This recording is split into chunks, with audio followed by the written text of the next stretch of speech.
Assalamu alaykum Sharq Turkistonlik aziz qarindoshlar. Erik televiziyasi hoş geldinglar. Bugungi siyosat maydoni suhbat programmamizda Turkiyada yashayotgan vatanparvar inqilobchi ziyolimiz Sultan Mahmud Qashqari efendim bilan surgundagi Sharq Turkiston hukumati haqida bir qism savol javoblarimiz bo'ladi. Yaqin yoqtirib ko'rgaysizlar. Assalomu alaykum Sultan Mahmud Qashqari efendim. Aleyküm selam. Sizden yana qaytib ko'rishdik. Bugün o'tgan qatimliq suhbatimizda bu siz bilan Sharq Turkiston vaqti haqida ham sizningki qisqacha hayotingiz haqida suhbat o'tkazgandik. Bugün ham sizningki suhbatimiz yerimda qolib qolgan. Bugungi suhbatimizda shu siz 2014-yilda yani qurilgandan beri aktiv faoliyat qatnashib kelayotgan Sharq Turkiston surgundagi hukumati haqida bir suhbat elib olgan bo'lsak, bu haqda masalan biraz etrafliq bir ma'lumot bersangiz, Sharq Turkiston surgundagi hukumati qachon nima maqsad bilan qurilgan va hozir nima xizmatlarni qilyapti? Rahmet. Ben bu haftaki bazı görüşlerimle bildirip ötey. Bu sürgündeki Sharq Turkiston hükümeti kuruş, bu yalnız 2000 yıllarda o'ttirib chiqib qolgan bir narsa emas. Bu 1950 yillardan keyin bizning muhojiratdan ham bir Sharq Turkiston davosi degan bir davomuz. Burunga qaraganda evcilip günden günge küçeygen bir halde devam kılıp geldi. Keyinki zamanlarda Sharq Turkiston'dan Sovetlar İttifaqı bağlı Kazakistan, Kırgızistan, Özbekistan Cumhuriyetlerine çıkıp ketken nurg'unlagan ziyolilarimiz ve Sharq Turkiston inqilobı iştirak eden generallar, polkovniklar, ofitserlarni bu yay çıkkandan keyin bu Sharq Turkiston davası, Sharq Turkiston meselesiga ciddi ko'ngil bilib, o'limi her türlü yollar bilan, her xil tashkilotlar bilan Sharq Turkiston davası elib berishga harakat qildi. Ve bu yerda bir surgunda Sharq Turkiston hukumati qurish meselesi zaten mayli Qozog'iston, Qirg'izistondagi bizning O'zbekistondagi ziyolilarimiz ichida bo'lsin, mayli Türkiye ve Suudi Arabistan'daki hemşehrilerimiz ve keyinki zamanda Amerika ve Avrupa'ya yerleşken hemşehrilerimiz içinde olsun. Böyle bundan bir fikir zaten var idi. Biz mi bir sürgündeki bir Sharq Turkiston parlamentosu ve hükümeti kursak diyen fikir var idi. Çünkü 1959'da Tibet ayaklanmış oldu. Dalai Lama Tibet'ten 60 bin kişiden kaçıp Hindistan'a sığındı. Onlar yani sürgün hükümetini kurdu. Şu sürgün hükümeti demek Dalai Lama hem Tibet halkının dini, ruhani daisi hem sürgün hükümetinin başlığı süftü de halklarda faaliyetlerini elip vardı. Onun için bu neslin tesirini demek için bizden bir sürgün hükümetimiz olmaydı. Bizim muhacirette bir güç bizim var diyen bu fikir var idi. Bunu İsa Efendim mentibin doğralım arzu kıldı kuruşunu.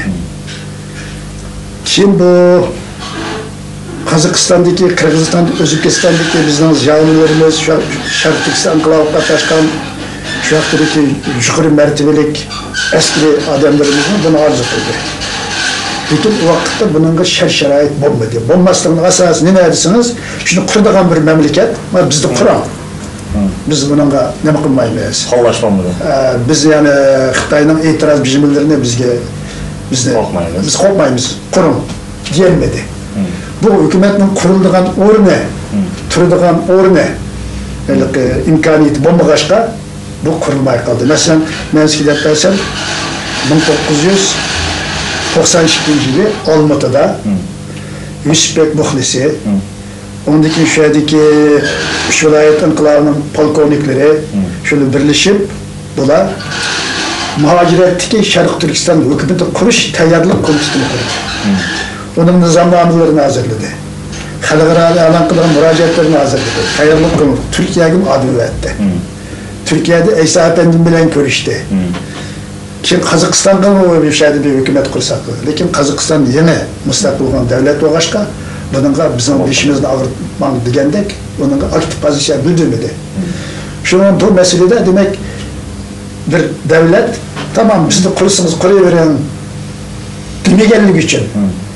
Onun için bu kurulmayı kegin edi. 2004'te ben emeklilik pensiyaya çıkmandan keyin şu zaman doğru geldi, ben Amerika'dan bir devlet tapşırıp aldım. Bu devlette demek Amerika'da 1996 yılı kurulan Şarkı Türkistan Milli Azadlık Merkezi'nin namıdır ve Enver Yusuf Turali hem Amerika'daki Xitay'a karşı lobi hareketinin başlığı McCauley'nin hem Amerika Kongre azası John Davis'in imzası verilen demek Amerika'da bir Şarkı Türkistan sürgün hükümetini kuruş hakkında müzakere edip bir şey bir devlet. Bu devlet Türkiye'deki bir monça hemşehrilik geldi. Rıza Bekim Paşa geldi, Mami geldi, yani bir neçe Köçmenler Cemiyeti'ndeki Kazak hemşehrilerimiz geldi. Cikadem kendimdi bu devlet. Şunu olan bu demişti bu. Biz bir yerde uzun bunu müzakere kıldık. Hatta şu cemiyetini kurgan Şarkı Türkistan Milli Azadlık Merkezini kurganlığının bazı Erbistan'daki bizden büyüklerimizdir. Ola şu cemiyetini kurup Amerika Kongre azalarını çayları çakırıp Şarkı Türkistan meselesini anlatkandılar. Bu demiş bu. İşte vay bunun katli veren la. Biz bunu anlatkan Amerika belki bu meseleye biraz köngül bölüp, şunun kuruluşuna biraz yeşil ışık yakın buluş mümkün olmasa, o bir dernek bizim bunu kuramaydı bunu. Diyen ne oldu bol derdi. Biz bir yerde Rıza Paşa'yla uzun müzakere ikimiz ortadık. Bir pıkış gerek, kür pıkış gerek. Eğer ayındak bir ahval bulup kalsa, kuruş imkan bulsa, onu kollaş gerek. Diyen fikir geldi. O vakti da Rıza Bekim Paşa, Saudi Arabistan'daki rabıtının ki heyete, onun şıkını uyarmanlıgan, ben vakıf ve altına Amerika vardı. Köçmenler Cemiyeti'nin vardı, bir yerden vardı. Şunu verip, bir yerde mesele, şu sürgün hükümeti kurumuz, parlamento kurumuz diye mesele oldu. Şununla bu nemde, bunu kursak, bunun bir fon meselesi, iktisat, bu adet dernek çelişim olmaydı, bunun fonla kandak kılımız iktisadını.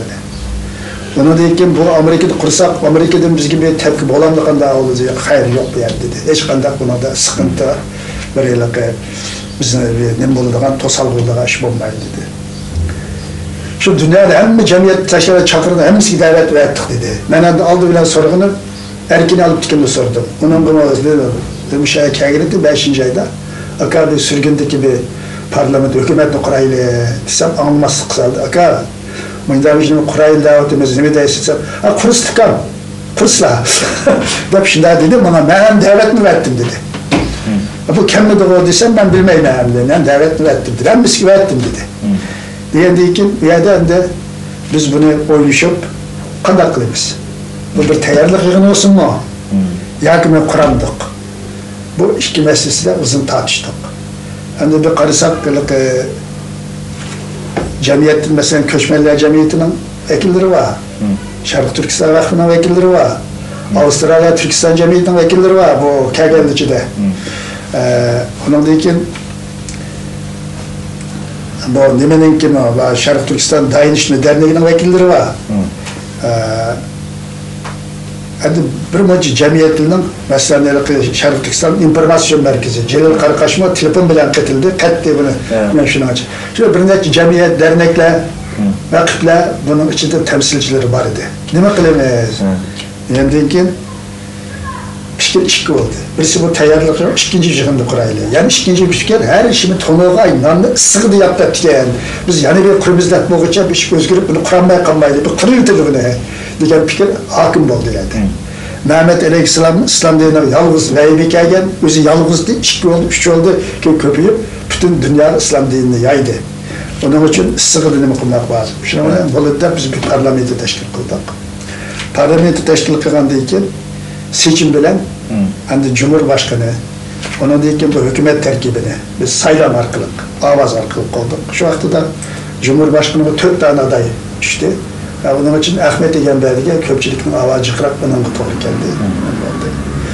Enver Yusuf şu vaxtıdaki Şarkı Türkistan Milli Azadlık Merkezi'de oturup işlevat kadem şuken bu onun aşağılık davetli mişinin ismi var. Bu Amerika'da netçiliğine yaşadı, okudu, bizim kıldı, anlap, yaş oğandayken Başbakan, Taşkı İşler Ministerliği'nin müşkiyesinde de. Başministerlik. Onun deyken Azer Nimet'in Şarkı Türkistan Cemiyeti'nin reisi var idi. Onu maun başminister kıldı. Türkiye'den Abdüveli Cendep bir pişkadımız vardı, onu maun Cumhur reis kıldık. Hızır Bekni, onu Türkiye'de Kazak Türklerden, onu başminister yarayamız kıldık. Şuna öyle biz hem de bakallığa, ministerliğe kenişini teşkil kıldık. Parlamentodaki minister. O yığında menen parlamenton reis oturuş teklifi bana körmek düştü. Onun menen de vaxtır karısam, o yığınlarımız bizden öyle lokantada ya bir jel demez. Aşkan demez. Bizden yığınlarımız Amerika devleti karaydıgan orunlardı bola altıda. Mesela devlet kütüphanesinden ırıslık bola altıda. Devlet ikidaççılık kütüphanesi. Kim bu hükümet nerede elan kılmayız? Kendiki bu kongre binası elan kılmayız. Amerikan kongre binasına. Şuna olan bunlar olsa bu bunun dişe bizge sıcak bir kıklık bir yerde. Sık bizge kızgın bu böyle. Degендeki endi bizim bunun biraz endi biz chetdan bağadanda. Ama olsa yaxşı iken Amerika eğer moyunda bir hükümetini kurup bunu desteklep, Xitayni bir parçalap, bir Şarkı Türkistan'ın bir azadlık, müstakillığını kalıp keltirishni berbaklagan bolsa, biz endi Şarkı Türkistan'a ya hükümetini kurabilen biz bunun yok deb tursak ayıp bo'ladi. Elbette bunday bir fursat tug'ilgan ekan, biz maydonga tushishimiz lazım. Biz o'zimizni chetga tarsak, tarix bizni apo qilmaydi degan bilan biz bunu kurduk.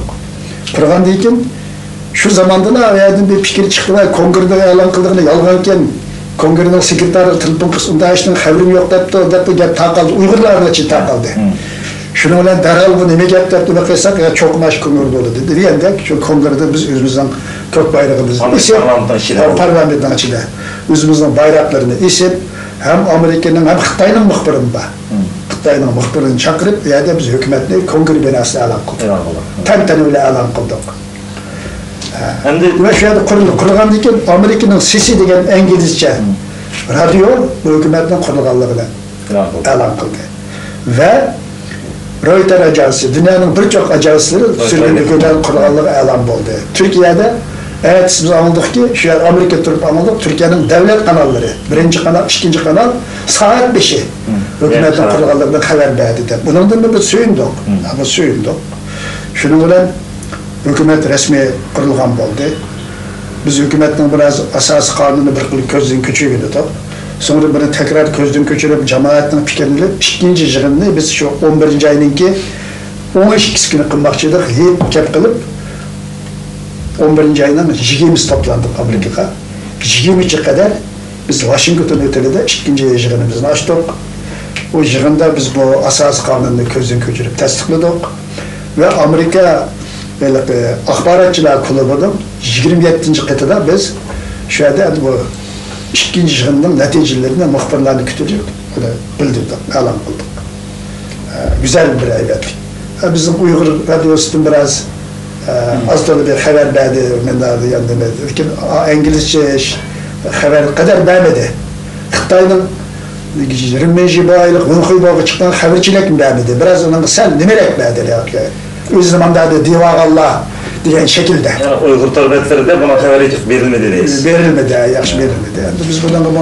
Bir yerde hazır sizler belirttiniz, naiti eyvetlik aldı mesela Amerika parlamentinin işi de bu Şarkı Türkistan sürgündeki hükümeti diyen namda devletinin kuruluşu bir bu çoğun bir isim mesela.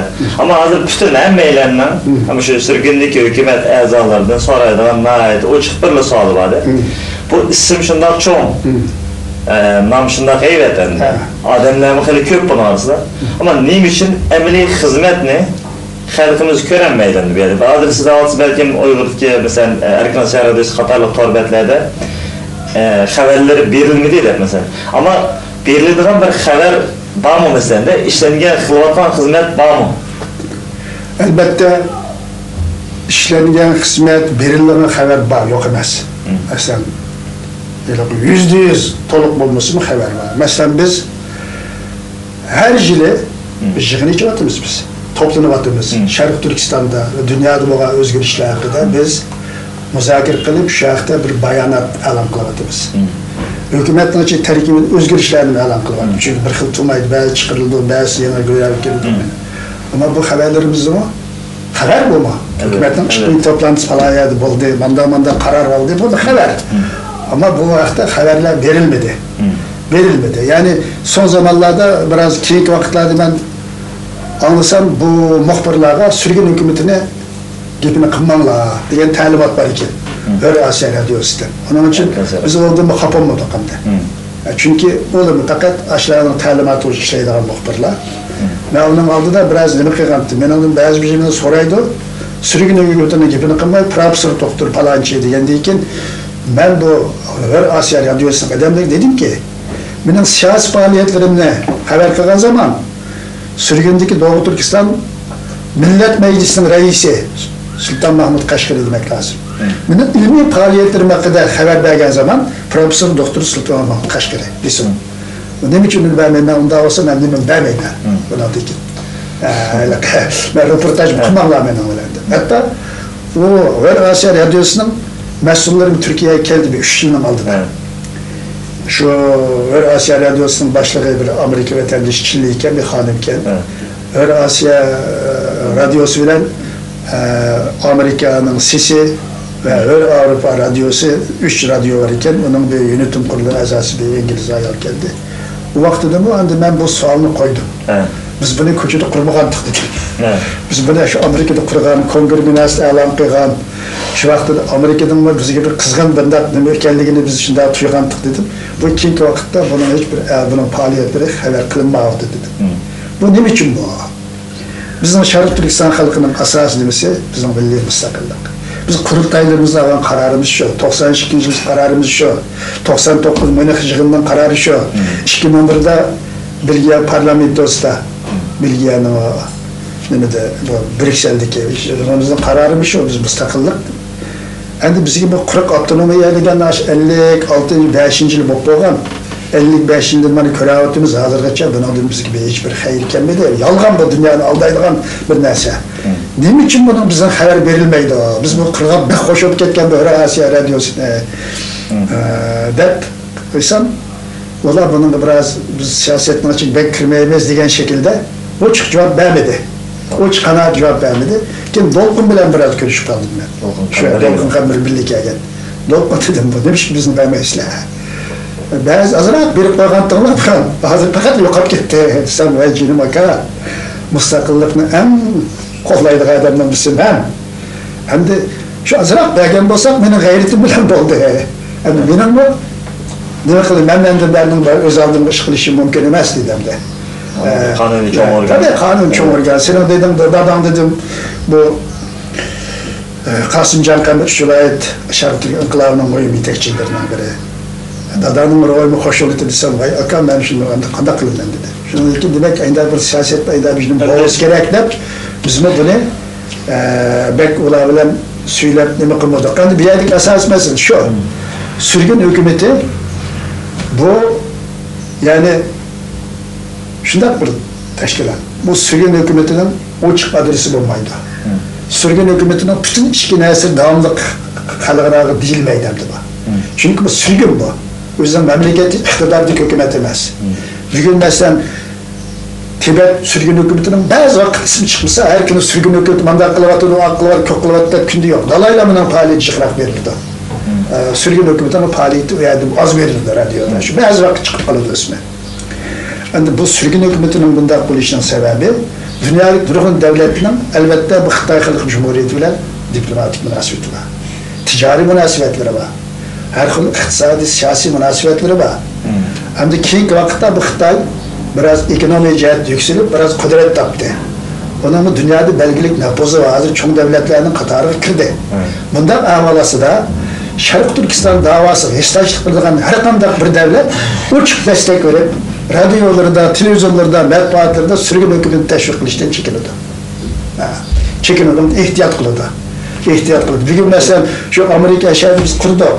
Shuningdek bugun Amerikaning radiosi bilan qilmagan ahvol ostida albatta boshqa davlatlardan buni kutish, masalan Turkiyadan boshqa davlatlardan bizning faoliyatlarimizni xabar qiling deb kutish bu bir mantiq uchun uygun kelmaydi. Ammo biz albatta o'zimizning bu faoliyatlarini Turkiyadagi o'zal nimalarda, jurnallarda, gazetalarda berib turdik.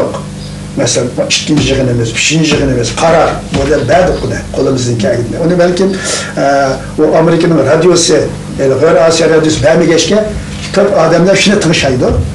O gizit bizim okumaydı, jurnalını okuyorduk adamlar az. Şunun için bunun faaliyeti yok gitti dedi. Hem de biz bunu kolumuzun kağıdına şekilde kıldık. Lakin bizden de bugün maddi imkaniyeti, dünyanın hiçbir devletinin biz hazırlıkçılık $100 tutulamadık. Hazır bu devlet ayak tutup tutulan olsa, bu hükümetin paranı, özümüzden tırışçalığı, özümüzden pidakarlığıyla bunu ayak tutup hem de bizim asas kuruş maksadımız Şarkı Türkistan halkının milli müstakillığını kolu keltiriş için kurgan. Şarkı Türkistan halkının hürriyetini kolu keltiriş için kurgan. Şu Xitay müstemlekesinden kurtulup dünyadaki başka hür milletler katarında özünün tarihi devletçilik orunu esli keltirip Şarkı Türkistan'da azat, hürriyet içinde yaşışını kolu keltiriş için biz kurgan.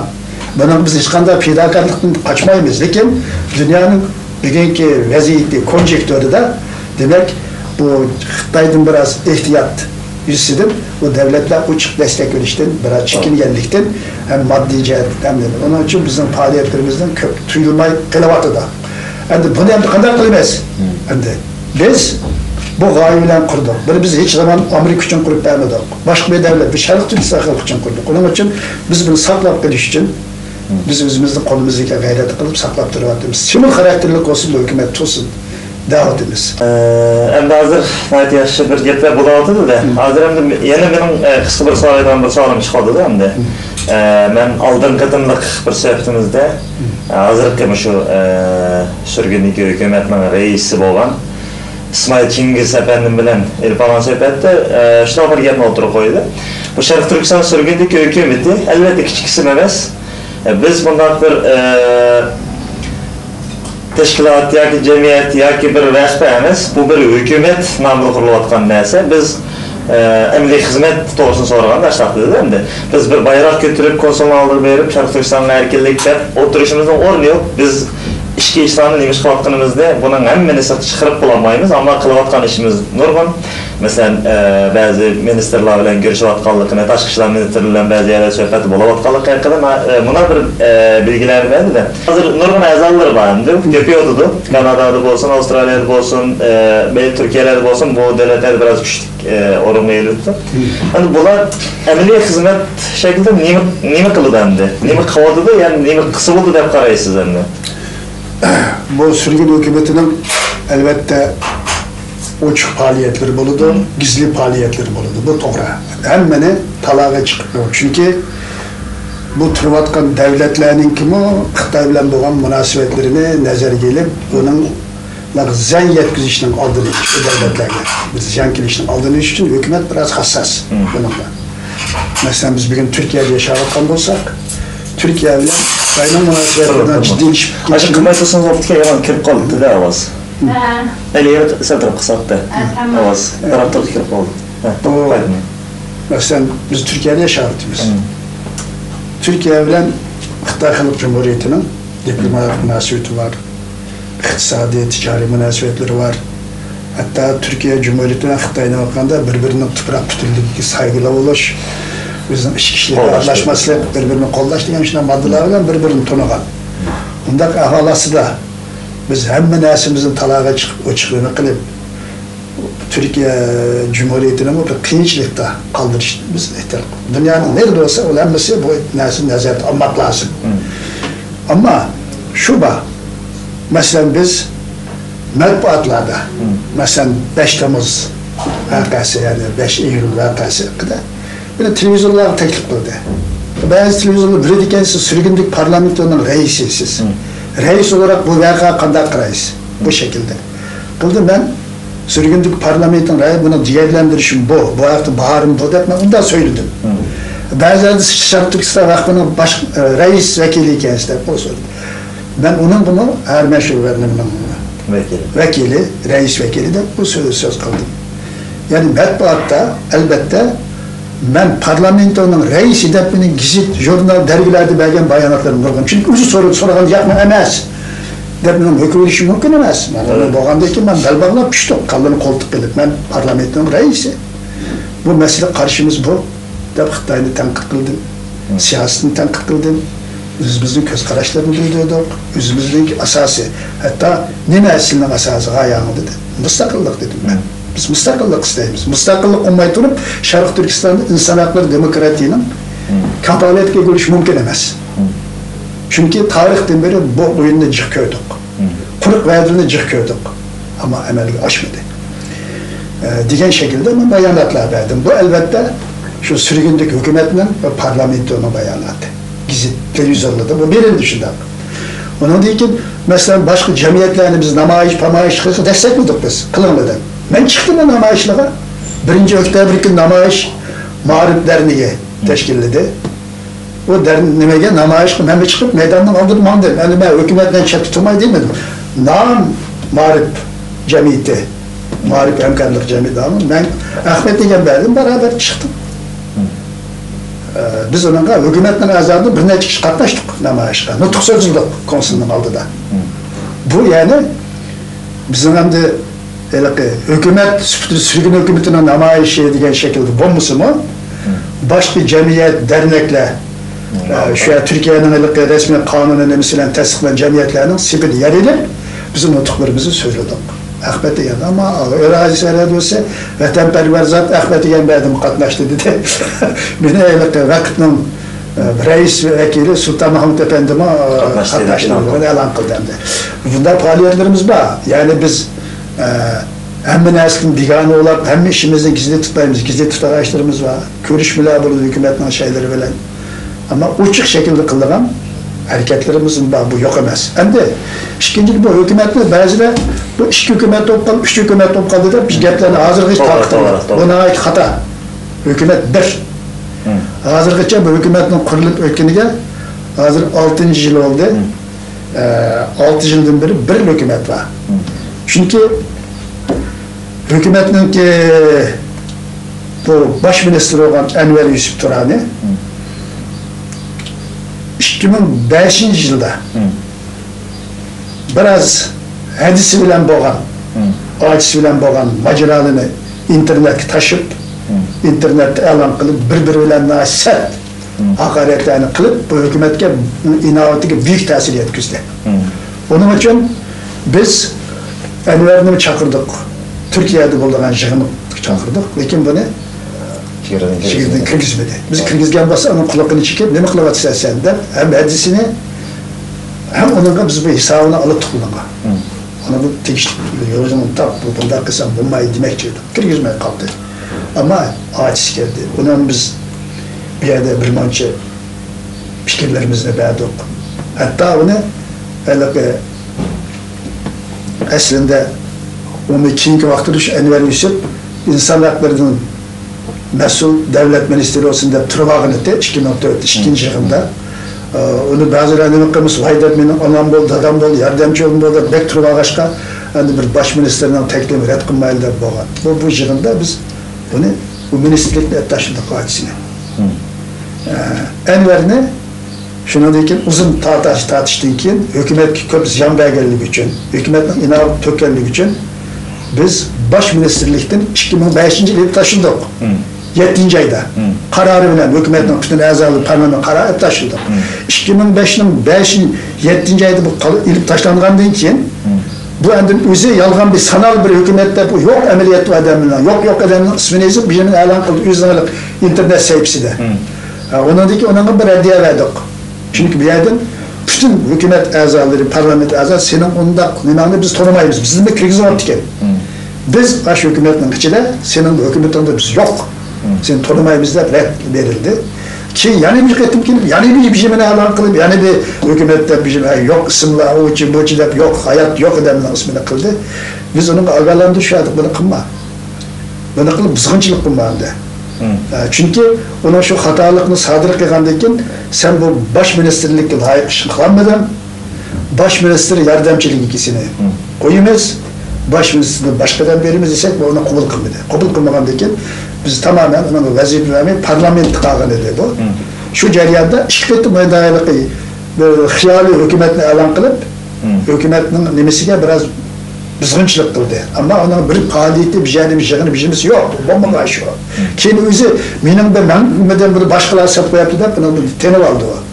Onun ustiga Xitoy dadisi o'lgan vaqtda demak ketdi, Sharq Turkistonga ketdi. Ketgandan keyin bu endi mana bu Xitoyning qurgan hukumati ekan bu. Xitoy ketyapti bu bosh minister bo'lgan odam deb, nima hukumatga qarshi bo'lgan odamning pek bir kavgası götürüldü. Öyle ki biz ciddi yığınlaştık. 2 ay bunu tadqiq qildik. Ya nima bo'ldi, nima etdi, nima qilib bizim asas qonunimizda hükümet terkibideki kişiler ve parlament a'zolari o'zi vazifa o'tayotgan davrda Xitoyga va Xitoyning mustamlikasi bo'lgan davlat sharti baranmaydi degan. Buni chiqlab chiqqanligi uchun biz 2006 yılda herhalde bağa vakti 3. ayda deyler. Biz şu vaktin endi yani yığın içip bunu parlament a'zosini edip çıkardık. Parlament hükümetten kim parlament? Parlamentini çıkardık. Bunun hiç hükümetle alakası yok. Onun bir bilgisi yok. Akısı kim bağlanır abi yok. Onun için bu hükümet şu kurulgan hükümet devam kılavatıdır. İkinci bir hükümetten bir şeyde bir faaliyet bağımında bizim haberimiz mi yok? O internetten de gizip koygan bir şey mi? O bir kırık bir gap o. Yani bunun da bazı hükümetini belki bunun da Xitoyning adamları bo'lishi mumkin. Belki bizim içimizde hasadxor adamlar bo'lishi mumkin. Bular hükümetten inovatni to'kish uchun bu qaysi hükümet bu? İki hükümet bo'lib qoldiqda bu gaplarni o'tiramiz. Men shuni aytaman endi bu yerda. Shuni aytaman. Bu Sharq Turkiston hukumati albatta Sharq Turkiston xalqining mustaqilligi yo'ri uchun kurash qiladigan bir tashkilot. Bu albatta bu muhim bir kurum bu. Hozir simol xarakterlik bo'lsa-mu, bu ham Xitoyni cho'chtirgan bir önemli bir teşkilat. Hazır dünyada 20'ye yakın sürgün hükümeti var. Bu hükümetin hepsini her gün bir elan kılıp, her gün haberlerden koymayız. Hatta Tatar'ın milli sürgün hükümeti kuruldu. Hatta bugün Tataristan'ın bir otonom respublika prezidenti var, özünün hükümet kabineti var. Şundan bolsa mı, bulunmayan kanaatım var, sürgün. Bizim işimiz yok, biz kuruşumuz, elbette bizim haklık kuruşumuz doğru. Bunun bizim acayip gayretimiz, Xitoyning qarıştırışı çokum. Xitoyning jaslarının qarıştırışı çokum. Endi bazı adamlarning bu hükümetke naçtırma bilan qarşı kelligini biz düşünemeyiz. Uyg'urlar. Bu Uyg'urlarning içinde bazılarının hem de hammasi emas. Şunun bazılarının bunun dışında qarşı hissiyatı bağlarını biz düşünemeyiz. Bu nedir bu acaba? Bu hükümet olarak ne biz yasaldı? Bunu biz düşünemeyiz. Bunu tarih bizi bunun hükmünü çıkarar. Ama şunu demek isteyeyim, hükümetimiz elbette hazırki şer-şerait dünya vaziyetiga ahvalini nazar gelip qo'lidan qanchalik ish kelsa, qanchalik imkoni shunchalik faoliyat qilyapti. Lekin bu hükümet yo'qolib ketmadi. Mavjudiyatini saqlab kelyapti. Bunun için bu hükümet elbette biz ko'nglimiz istaydiki bütün devletler bunun faaliyetlerini teşvik qilsin. Faaliyet bu hükümetin tazı kan kanat yiyip geçsin demeli. İsteydik ama imkaniyetler, bugünkü bu xalqaro konjonkt ahval onun biraz yol vermeyotdu. Biz onun için hatta Amerika Radyosu'nun bizim bir teşvikatımız yok. Bunda ahvalasıyla bizim kılavatqa işimiz hani mışı dairde bulavotdu. Lekin sürgün hükümeti bizim faaliyetini kılavatdı, matbuatı kılavatdı, Avrupa'da kılavatdı ve rahmet egenlerden berip Avrupa'nın kendi nurgun gizit nümünler ziyaret kıldı, yığınlık katlaştı, yani sürgün hükümet hakkında bayanatlar verdi. Bizim Türkiye'de kılavatımız bu işini. Onun için benim dayıdığını ben de bu neslinin nazarga ilishi lazım hemşehrilerimiz. Ne için o'tirg'i chiqib bir nima qilolmadi. Agar bizning bir radyomuz bo'lsaydi, bizni tashviq qilib turadigan. O vaqtda bizning har kuni bir faoliyatimiz bor edi.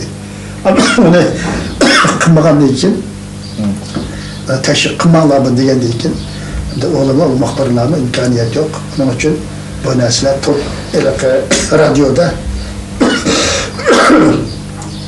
küçük inkas bo'lmaganligi uchun hemşehrilik qilayotgan bu hükümet qanday deb so'rashi tabiiy ahvol qaraydi.